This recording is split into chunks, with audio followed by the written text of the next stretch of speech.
Hi, I'm Karen, and May is Celiac Awareness Month. For those of you that don't know, celiac is an autoimmune disorder that anytime you eat anything that has gluten in it, it causes your body to attack itself. Most specifically, the little villi that are in your small intestines, which help to absorb nutrients from your food during digestion. Now, gluten can be found in wheat, which is a big one, barley and rye, but it can also be found in oats. There is no cure for celiac disease.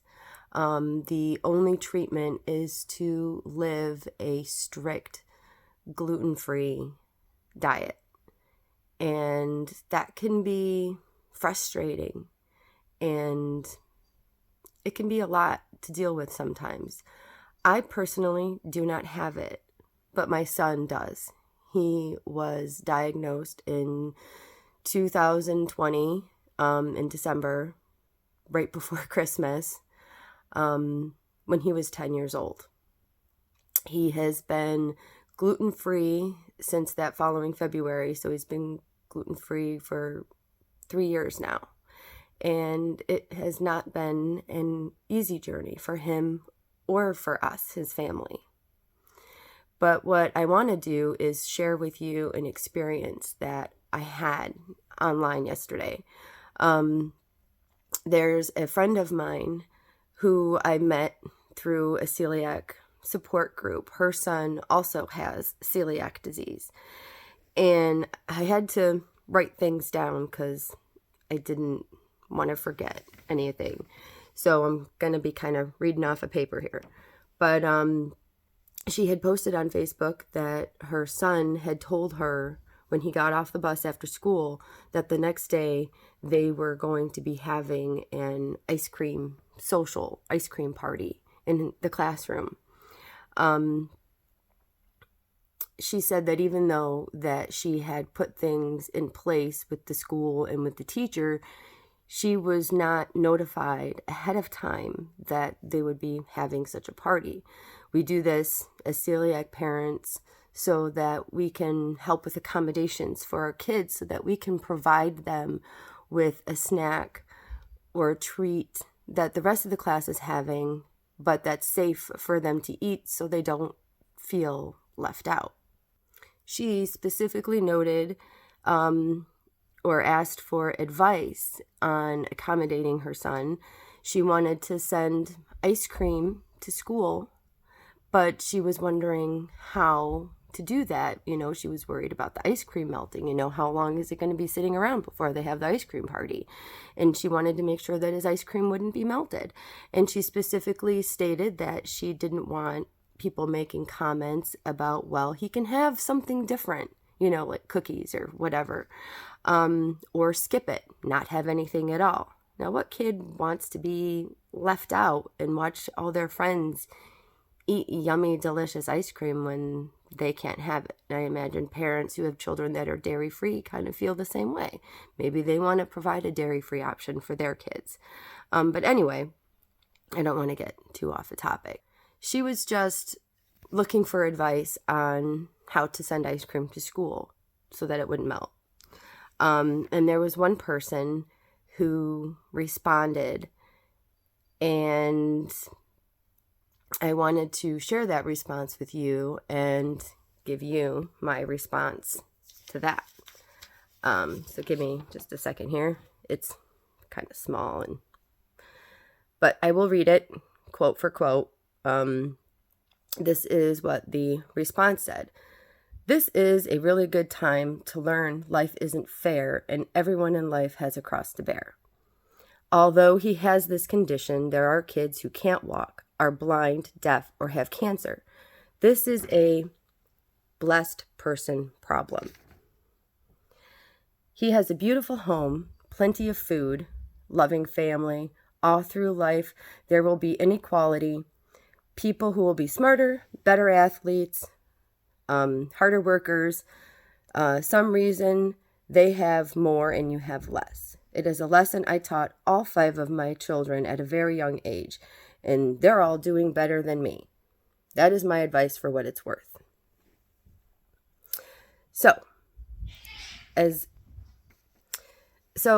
a mom of a child with celiac disease and seeing what it's like for him, and also to help support this mom with her child who also has celiac disease. And I know she battles these kinds of things and people like that all the time as well.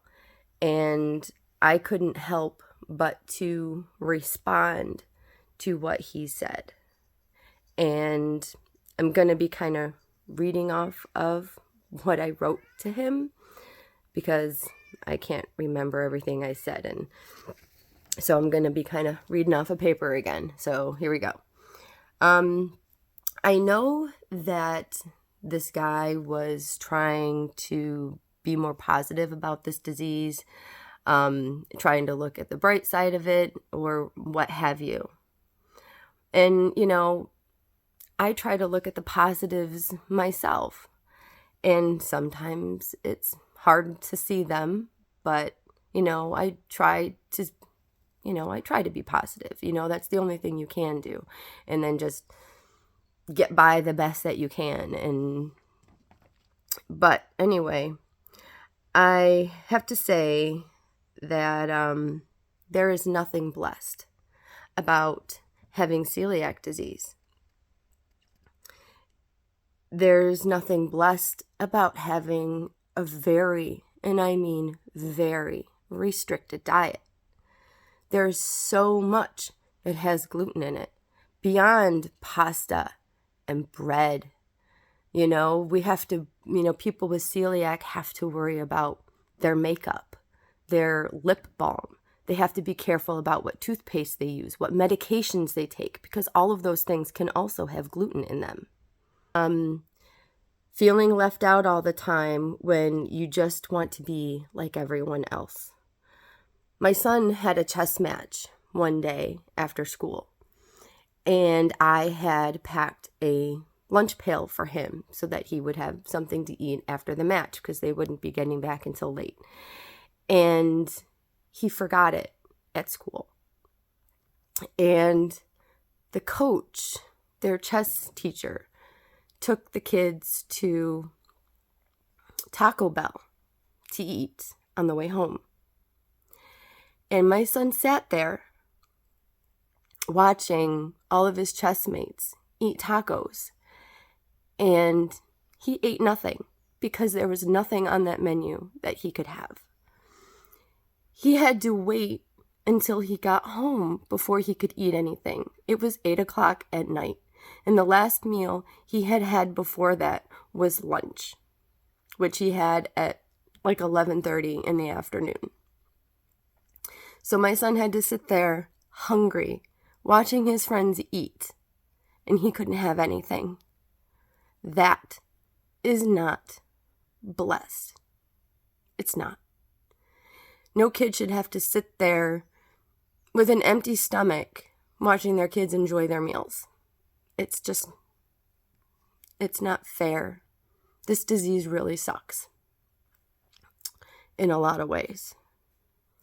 There is nothing blessed about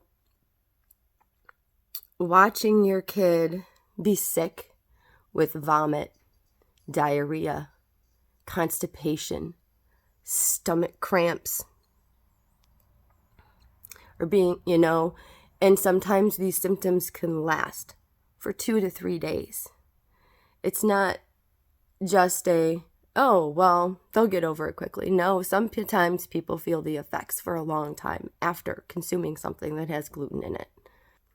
The result of these is malnourishment, vitamin deficiencies, poor growth, and there are also some lifelong issues that they face as a result. If it's left untreated for too long, it can lead to cancer because of the damage in the villi. They can get intestinal cancer. It's a very serious disease. It's not easy watching your child suffer, trying to stay healthy every single day. That's not blessed. Yes, our children have the ability to see, but my son is also colorblind, so he can't see the beautiful array of colors that are in this world the way that you and I can. Yes, they can hear. Yes, they can walk. No, they don't have cancer. But it doesn't mean that their disease is less. Children in all of these groups suffer in some way, but they all suffer differently. It's the same with kids with celiac disease. They suffer too. Their suffrage is different from the other kids who have, disabilities or illnesses. Celiac disease is not easy on our kids, and it's not easy on our parents either. Constantly having to read labels. I'm sure it's the same for a parent who has a child with a peanut allergy or a dairy allergy. Constantly reading labels to make sure that what your child is eating is safe for them. Having to bring food to family parties, to classroom parties all the time, not always being able to eat the same thing that your peers are eating. Being careful about where you go out to eat, or not going out to eat at all because restaurants don't have enough safe options, or there's a high risk of cross-contamination. Something else that you might not know is that it does not take very much gluten to cause a reaction. 1 crumb, that's all it takes. Think about this. 1/64 of a teaspoon is all it takes for these kids with celiac disease to have a reaction.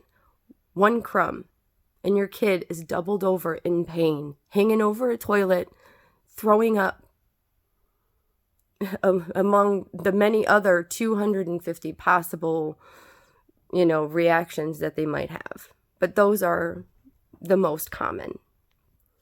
Having celiac disease for a child, or the parent that has to take care of that child, it is a huge inconvenience in many ways. It is not a blessed disease. No, they don't have cancer. No, they're not deaf. But they still suffer, and it's still really difficult to live with every day. Always having to be careful all the time. They also have to be careful of paint, supplies in school, glue.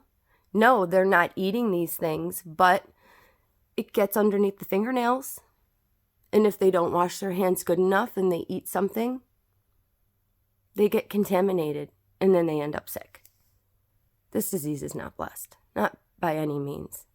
And for this guy to compare celiac disease to these other ones, okay, yes, they don't suffer the same things that those children suffer, but they still suffer. They do.